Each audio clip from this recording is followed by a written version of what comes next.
Hello, good afternoon. We will start our seminar using a prayer. But today, I will use another prayer from Saint Ignatius. So this is a prayer of generosity.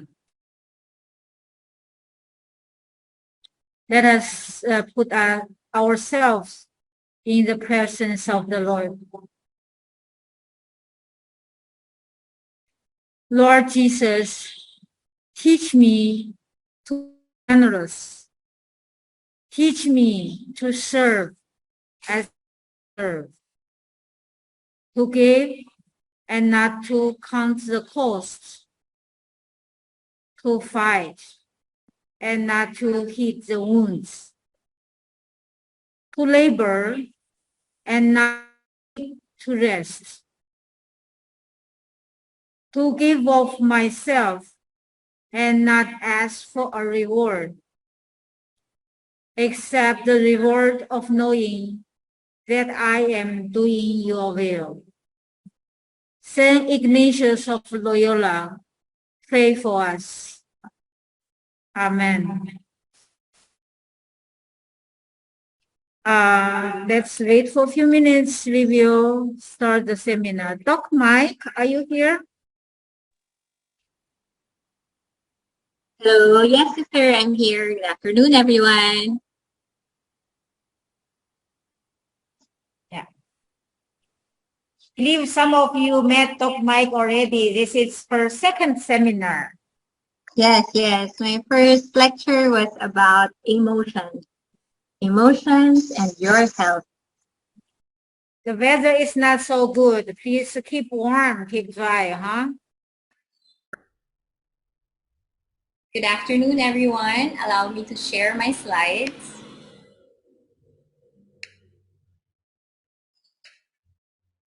Okay, so this afternoon we're going to talk about eating for better health, the TCM Nutrition Way. This is just part one of my lecture. The second part will be after 2 weeks, so I hope to see you again then. Let me introduce myself. I'm Dr. Marika Biag. I'm a physician with a specialty in anesthesiology. I also have a diploma in regional anesthesia. And several years ago, I chanced upon SMIC Institute of Traditional Chinese Medicine. And that's where I started my journey to become an acupuncturist. Okay, currently I'm already certified by the governing body, PITAC. And I would like to share with you that I have a special interest in nutrition. That's why I started Kusina ni Marika. I'm on Instagram and Facebook. There I share about nutrition, healthy habits, and it's not just about Chinese medicine or Chinese medicine nutrition. It's about food, cooking recipes, and even creating healthy eating habits. Okay, because of my passion in nutrition, I am also studying to be a health coach at the Academy of Healing Nutrition, which is a global school with their foundations based on Chinese medicine principles. If you'd like to ask me more about it, you can talk to me offline about that. Okay, so now moving on to our lecture. This is part one of my lecture. Most of my lecture I've taken from this book, Chinese Nutrition Therapy by Kastner. My objectives for this afternoon is to discuss why we eat, to learn about food and its importance in maintaining health using the TCM perspective. We're going to learn about what to eat, to learn about the nature of food, balancing yin-yang and the 5 elements, learning about when to eat, learn the right timing of eating foods, and learn about how to eat. To learn eating practices that will help us maximize the nourishment we get from food. Part 2 of my lecture, which will be in 2 weeks, will be about eating according to your constitution and condition. That's a bit more complicated, so I'm reserving that for the second part. Okay? This lecture is being recorded. You can view it on YouTube next week. And if you have more questions, you can ask me offline or on Kusina ni Marika. Okay? So let's proceed. First part, we are going to learn about why we eat. Sun Ximiao, a Chinese physician and prominent writer, said that without the knowledge of proper diet, it is hardly possible to enjoy good health. So we see in this statement that he's correlating good eating habits, proper diet to enjoying good health and good life. Okay? It is the foundation of having good health. Why? So the Chinese have the concept of qi. There's actually no direct translation of qi in the English language, but oftentimes it is loosely translated as energy or essence. And this is the Chinese symbol for qi. It's made up of two parts. If you look on the upper right corner of the screen, the smaller part, the lower part is translated into rice or grain, and the upper part that hugs the smaller symbol translates into steam, vapor, or air.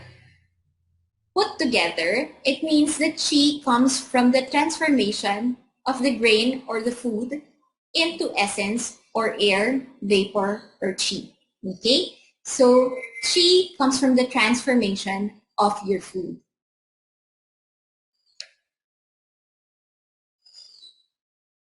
I'd like to emphasize about postnatal qi. It's classification of qi, the prenatal qi, which you are born with, and basically it's only consumed and cannot be replaced. However, your postnatal qi can be replaced. It's the daily energy that we cultivate through diet and lifestyle. So it's not just about the food, it's also about how you live your life.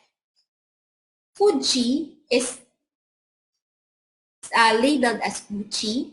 It's a type of qi or essence that comes from food. And you have your zong qi, which is the qi that comes from your chest. That's translated chest qi. Okay? So, during the day, you consume qi. Qi is, as I said, energy or essence. And 5% of your energy comes from your prenatal qi, which you are born with and cannot replace. But the ones that you can replace are your gu qi and your zong qi. So gu qi comes from the food. That's actually 70% of the qi that you consume during the day. It comes from food. So 95% comes from your food and your lifestyle. 5% comes from your essence that you are born with, which is prenatal. Okay? This figure I got from the book Traditional Chinese Nutrition Theory. You can look it up and find a copy of it. And this is what I based my lecture on. Okay? So again, let me emphasize, most of your qi comes from your food. Okay? So it's very important to have good quality food, because the quality of your food that you provide to your middle burner is where your digestive organs are located. So you have your chest, the upper burner, the middle burner is where your stomach is located, and the spleen, those are your digestive organs in Chinese medicine. And the lower burner is like your intestines or your bladder. That's where you throw out the waste, okay? So the quality of the food provided to the middle burner determines the body's entire energy store, as well as the quality and quantity of blood and fluids, okay? So your blood, your fluids, and your qi all are determined by the quality of the food that you provide your digestive organs, which are your spleen and your stomach. Okay, so it's very important to learn what to eat. Let's move to the concept of yin and yang. It's all about balance in Chinese medicine. So if you can see the figure is made up of a black part with a little bit of white and a white part with a little bit of black. So you can see that yin, the black part, and the yang are polar opposites. And the yin and the yang counterbalance each other. So they transform, they're very dynamic, and their relationship is about balancing each other. So when you think of the food, you also want a balanced diet in Chinese medicine. Okay, so how do we do that? We're going to learn about the thermal nature of food, the yin and yang of your food. So food actually has a thermal nature. What does that mean?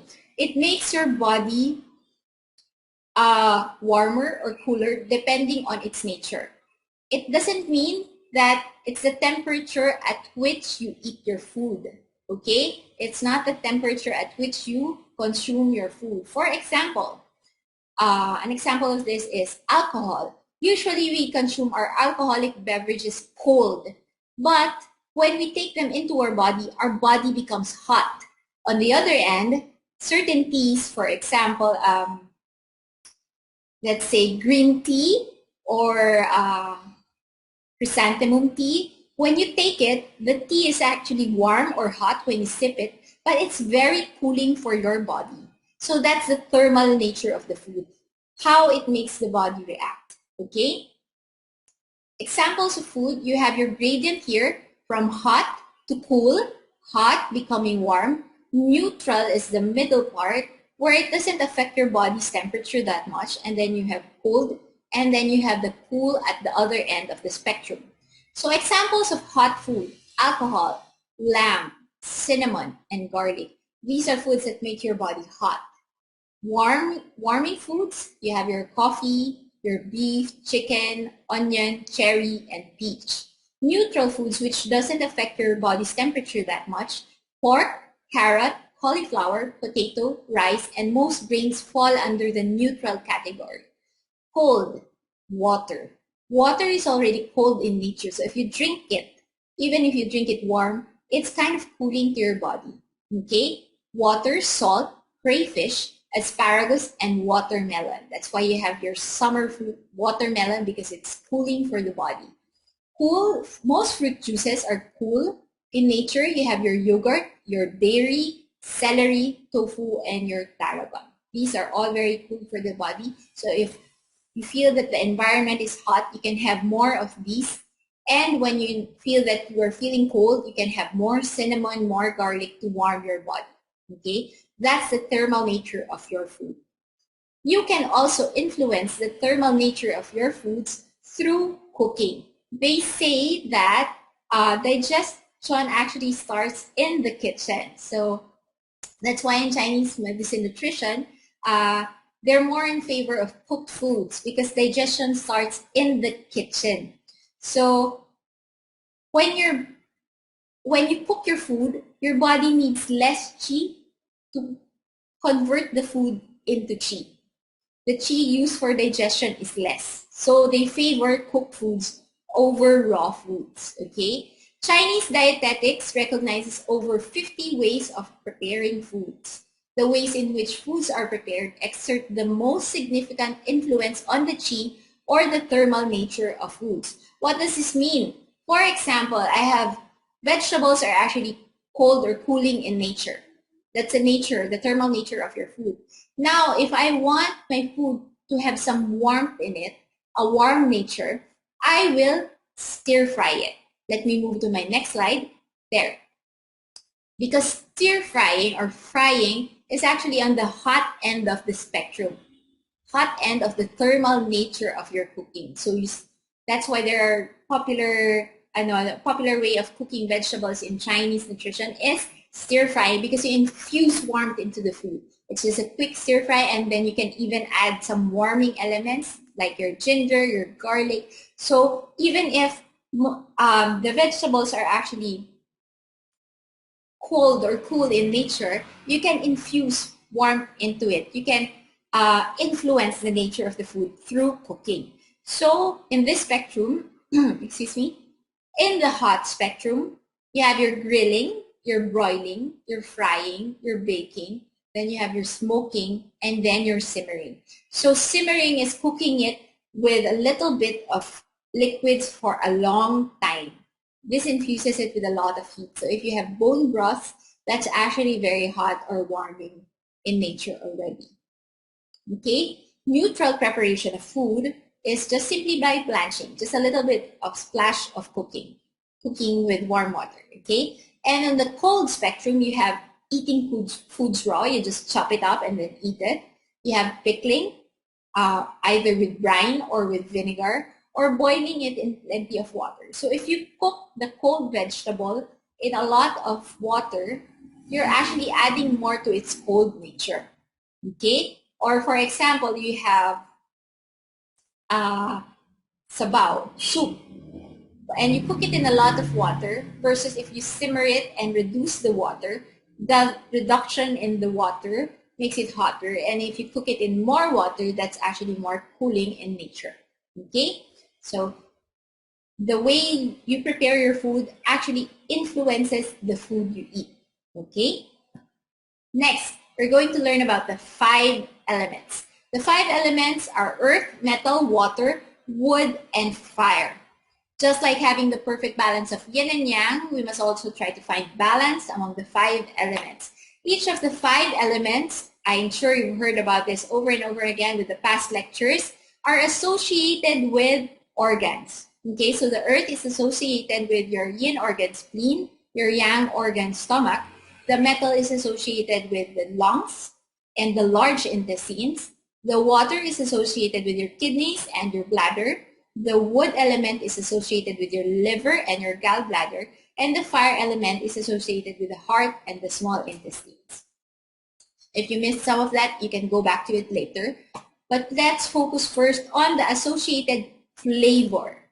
I mean the color. Associated color with your element. So for the earth element associated with spleen, the organ of digestion, you have your sweet, I keep going back to flavor. The yellow color, metal, organ lungs is associated with the white color.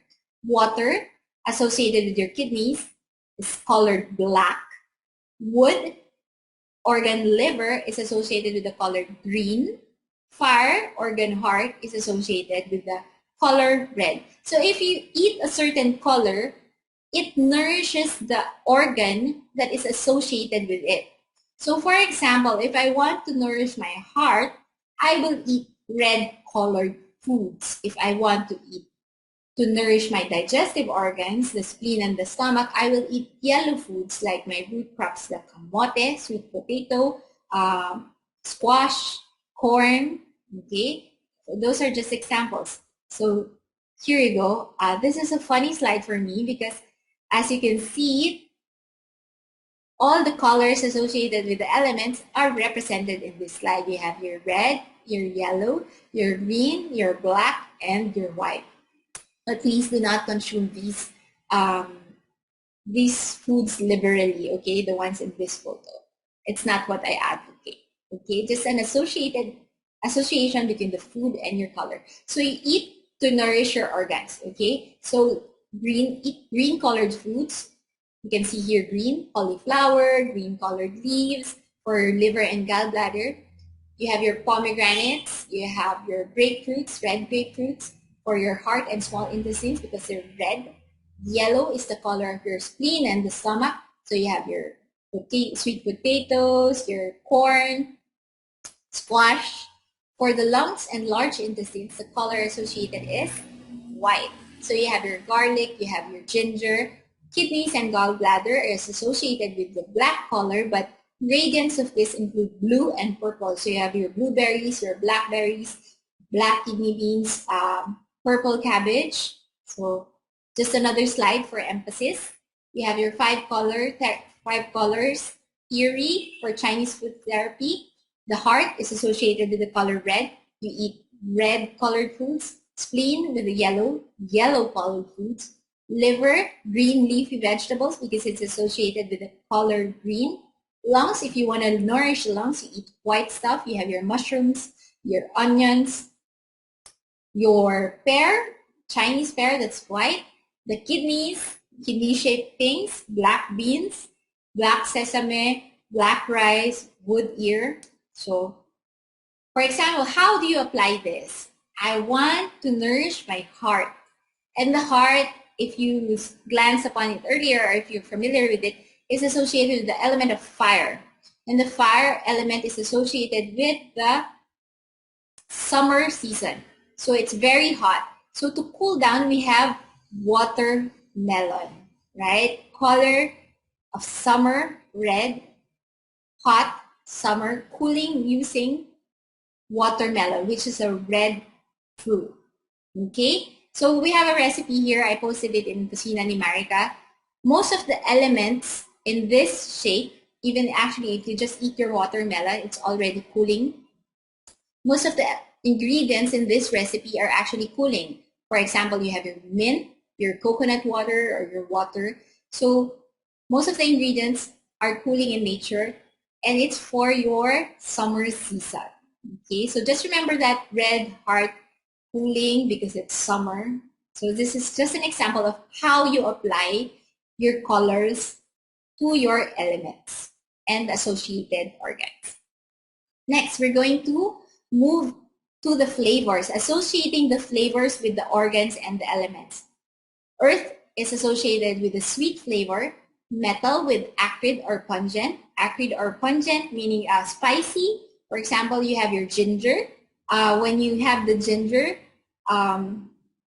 your nasal sinuses clear up, your throat is soothed. So that's your breathing system, respiratory system, the lungs associated with the metal. For water, it's your kidneys, so salty flavor. Wood is associated with sour flavor. Fire is associated with the heart organ, which is bitter in flavor. Okay, examples for your bitter flavor, you have your celery, you have your coffee, turnip. For sweet flavor, nourishing your spleen, sweet potato, pumpkin, you have your legumes, and then you have also the corn. I remember before, my parents would feed me peanuts when I was studying because they say it's good brain food. It actually has good logic because the spleen organ is for rumination or thinking. The emotion associated with the spleen organ is thinking, and the flavor associated with peanuts is actually sweet. So the sweet flavor nourishes your spleen or your associated with the thinking. Okay, just some trivia. And then for the lungs, you have your spicy or pungent. So you have your chili peppers, your peppers, garlic, onion. Salty, you have your seafoods, you have your seaweeds. Sour flavor, you have your fruits. Most fruits, including tomatoes, are actually sour in nature. And then you're probably going to ask me, I thought the green color is associated with the liver. How come you're telling me right now that this celery stick, this green leafy vegetable, is actually bitter and nourishing the heart? So the nature of food is not just one nature. So you have your celery, your green leafy vegetables can actually nourish both the liver and the heart. So if you think of something, it can nourish multiple organs at the same time. So if you combine your flavors with your colors, that's how you think about making a recipe or making a dish, okay? Think about what organs you want to nourish. And it doesn't necessarily need to nourish just one organ, as long as it has both the natures, the flavors of that organ, of that food and associated organ, then you're nourishing those organs.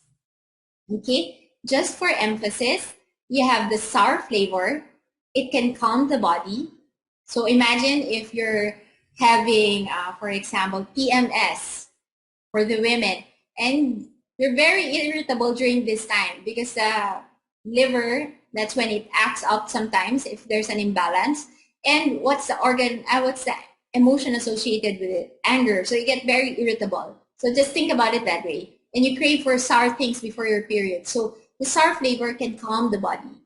The bitter flavor can calm the heat. It's associated with the heart. The sweet flavor can tonify the body. Tonify means strengthen. So sweet flavors strengthen your body. So you have your carbs, your pumpkin, your corn. Most of your grains are sweet. Spicy flavor can expel wind and cold from the body. Spicy flavors, for example, if you have colds, that's how wind and cold manifest. If you have runny nose and cough, your spicy flavor, for example, the flavor in ginger, can expel the wind and the cold. You have your ginger tea sa labat when you have itchy throat or when you have your cough and colds, right? And then the salty flavor can help the body dissolve stagnation. This is associated with your kidneys, okay?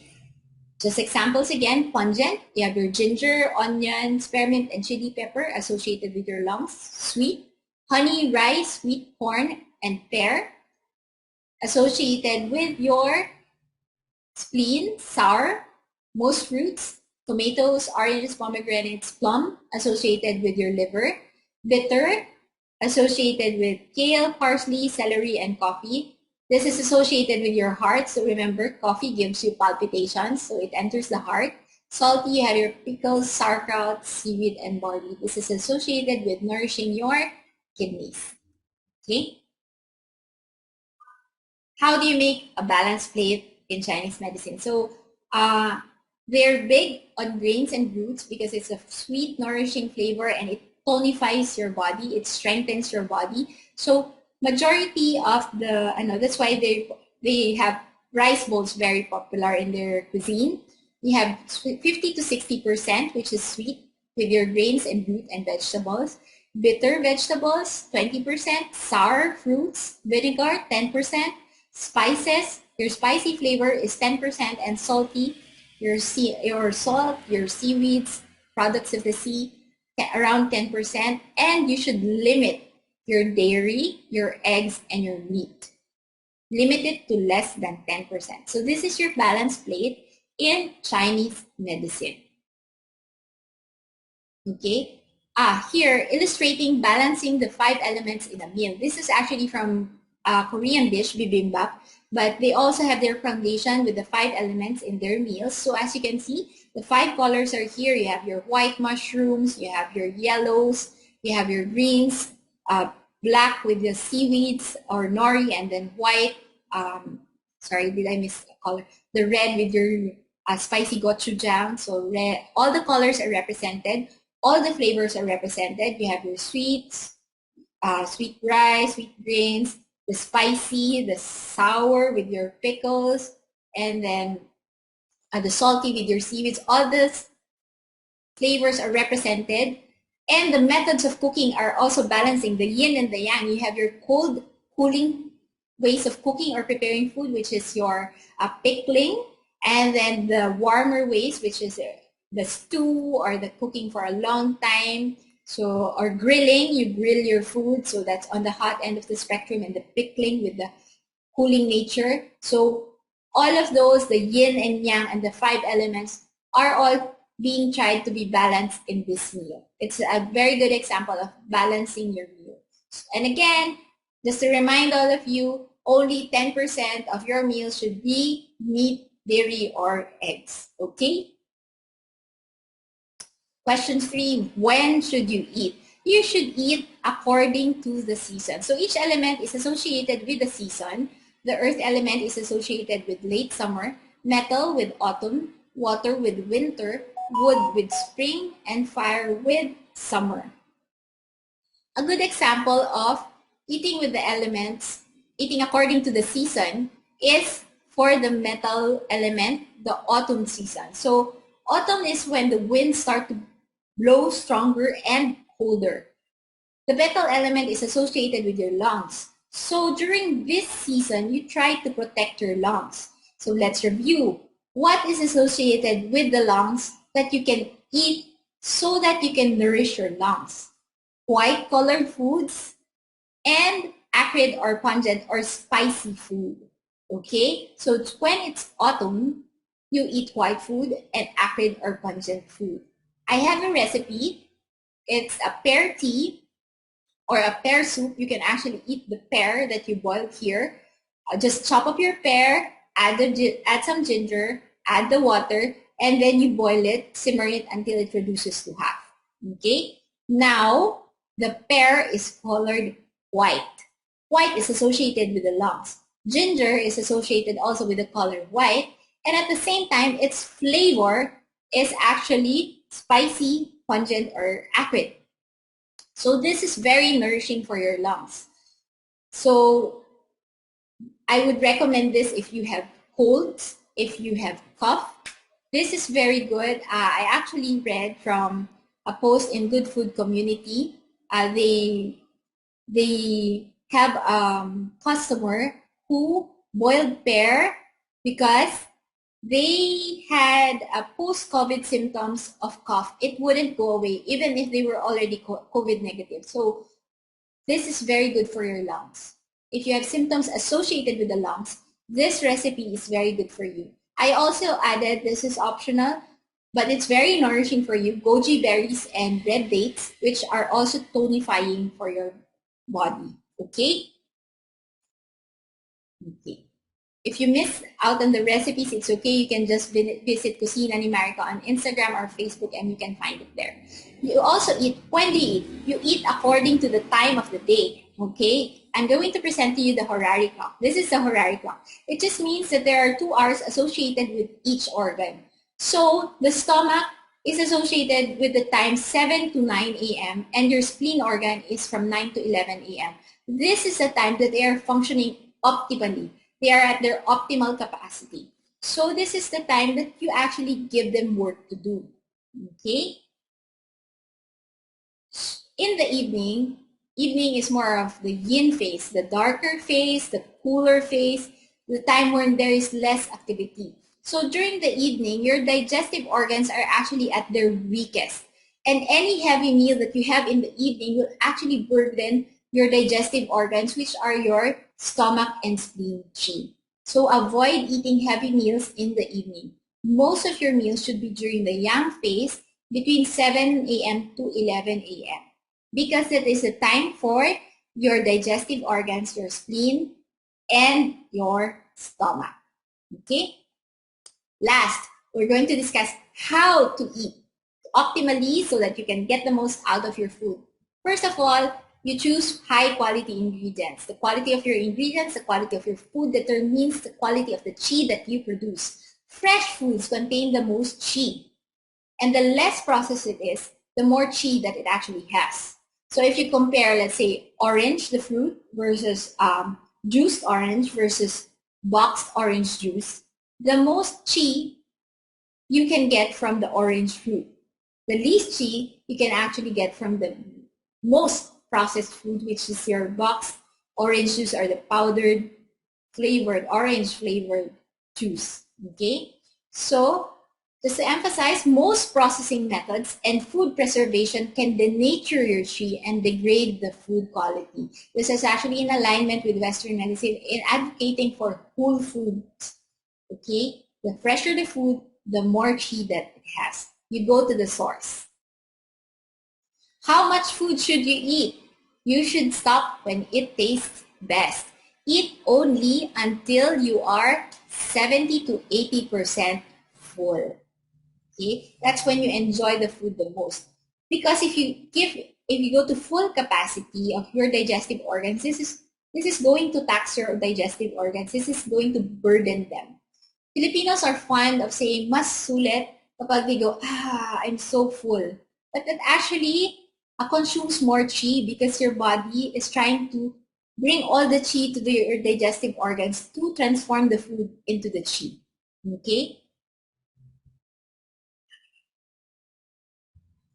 You should also eat according to your daily rhythms. Again, the most yang is during lunchtime, the most yin is at midnight. So during breakfast, you remember 7 to 11 a.m., stomach and the spleen are at its optimal capacity.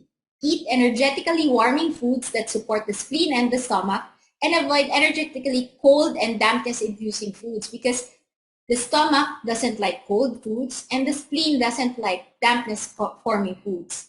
These foods suppress the morning yang and weaken your digestive fire. During lunch, you actually have to eat less. Avoid meals that are too big or cold or fatty. You should only eat a substantial warm meal that strengthens your middle burner.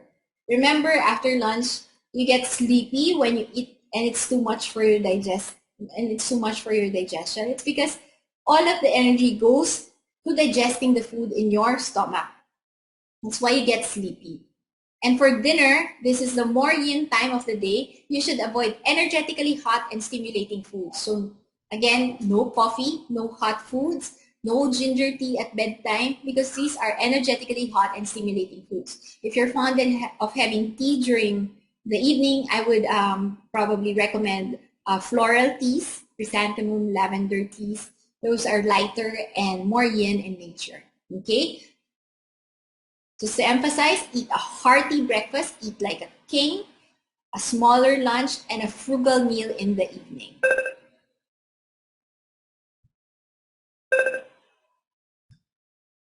Okay? This is also emphasized by Chinese medicine. You should eat mindfully without distractions. You should not rush your meals. You should not eat while standing up and working at your desk, eating while walking, eating while doing something else, or being distracted with the television. You should focus on your meal, because if you do something else while eating, it actually diverts chi from your digestion. If you rush eating your meal, you're rushing your digestion. So chew each bite well 10 to 15 times before swallowing. Mindfully eat it and savor it, and allow it to just be digested first from the mouth and then into your stomach.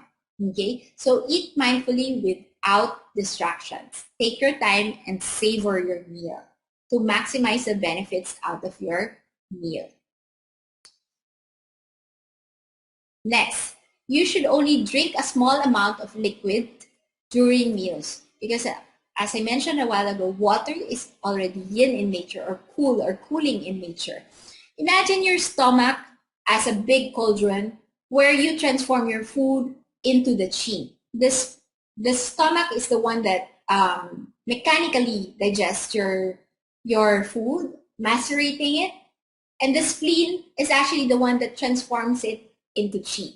Okay, so the more figurative one is the spleen as an organ of digestion.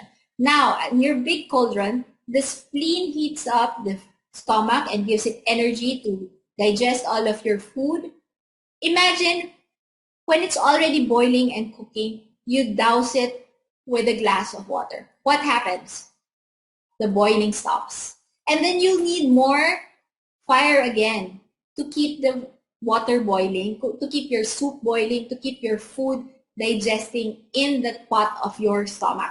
So if you drink a lot of liquid, yin liquids during your meal, then you'll need more energy to digest your food and convert it into chi. Okay?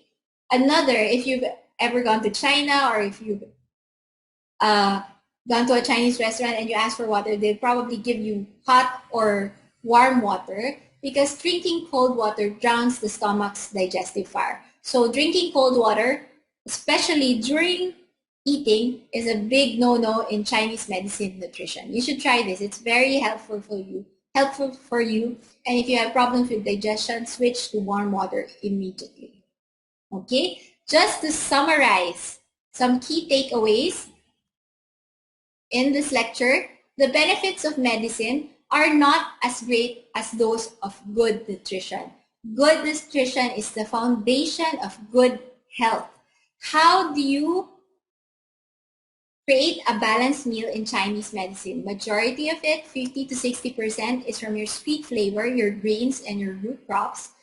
20% comes from bitterness. Vegetables are a good example. Sour is about 10%. You have your spicy, 10%, salty, balancing it all, another 10%. And you should limit meat, dairy, and eggs to less than 10% of your meals. Your digestion happens in your spleen, with your spleen and your stomach. So everything should be aligned with nourishing your spleen and your stomach. Even the cooking process can influence the nature of your food. So make sure that you eat according also to the time of day, according to the season. And another important thing to emphasize is to enjoy your meals and eat mindfully and slowly. Before I end my lecture, I'd like to invite all of you to check out my passion project. It's Kusida ni Marika. The description says it's educating Filipinos about health and nutrition. It's about food as medicine, creating healthy habits. We have recipes, we have trivia, we have tips and hacks. You'll find me both on Instagram and on Facebook. After you watch this video again next week, when you post it on YouTube, you can review this video. And you have questions, you can actually reach me here in Kusina ni Marika, both on Instagram and Facebook. If you have any questions before our next lecture, which will be in 2 weeks, let me leave you with this parting message. I believe that our bodies are our own and that our bodies are capable of many beautiful things. So loving and caring for our bodies is a must. I hope you have a wonderful journey towards good health and success. I'll see you 2 weeks from now on the second part of my lecture where we'll be discussing about eating according to your conditions and constitution. Thank you.